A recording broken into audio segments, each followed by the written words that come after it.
start by dismantling this part right here.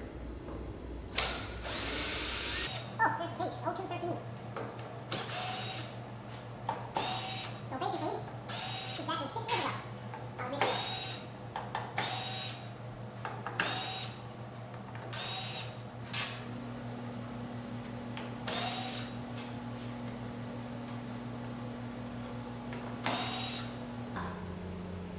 There we go.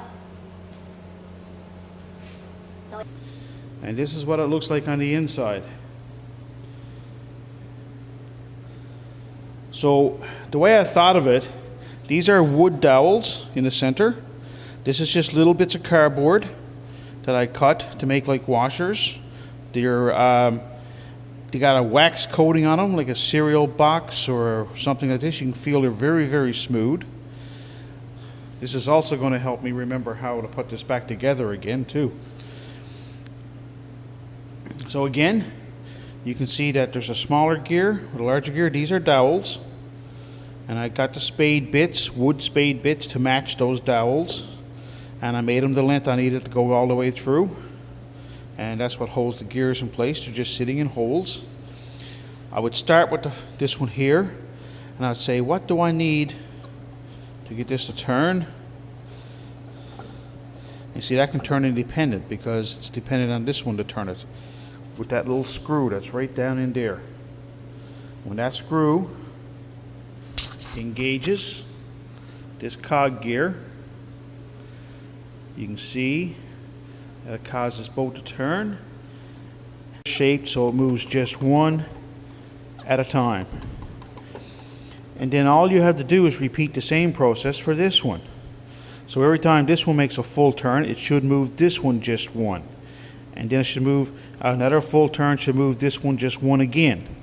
And you just keep doing that until this makes a full turn, one at a time. And then when it's there, and then this one comes around, and you can see it's the same mechanism. I got another screw down there that turns this gear.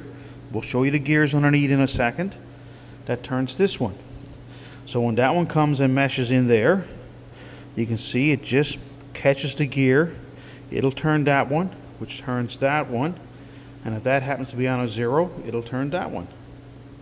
So, and then the process just keeps going one at a time until it makes its way all the way around, one at a time until it turns all 3. And you just keep going. Let's dismantle this slowly now. There's my washers. That makes it nice and slippery between this and the top cover.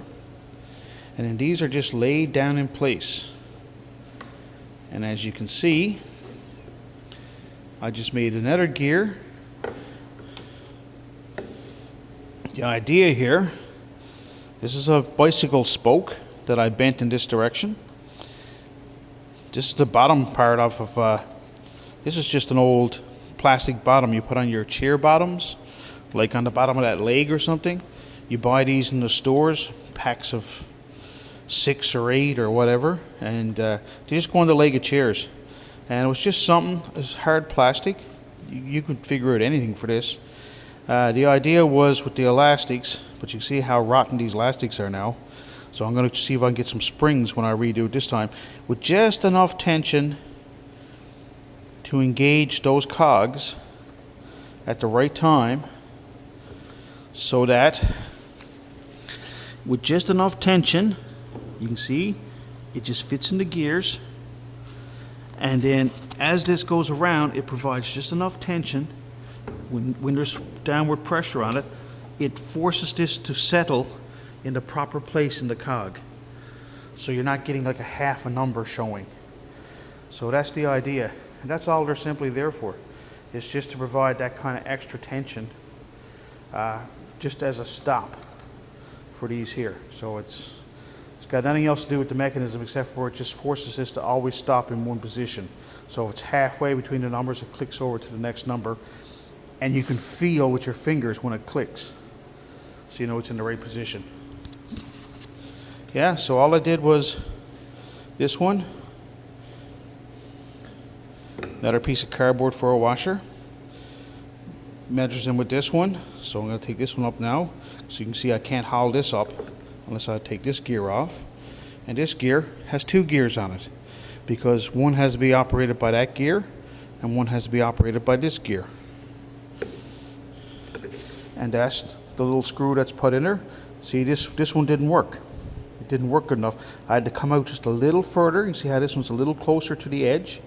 I had to come out a little further so that when it meshes in with this, it would stop, and then it would just go around, and by the time it makes a full turn, it would just miss this one, because what was happening before was it would click in here and everything would jam up. So everything had to be just so it misses this one, but then it has the maximum amount of turning power before it disappeared out of it again and had to go around again. And it was very fine adjustments. It was only once I got this adjusted in the right spot that I would then turn this over once everything was done and everything was clicking properly. I only put those numbers on at the last second. And I put those numbers on at the last second by writing it in through this hole so I know I'd have it in the perfect position. Again, there's my little gear. And I'll show you what this looks like. But I fabricated that by eye. You might come up with a different system. Maybe something like just a flat popsicle stick. Anything at all that will jam in these gears to keep them from moving, sloshing around too much. So I got to redo all the elastics. See, they're all rotted.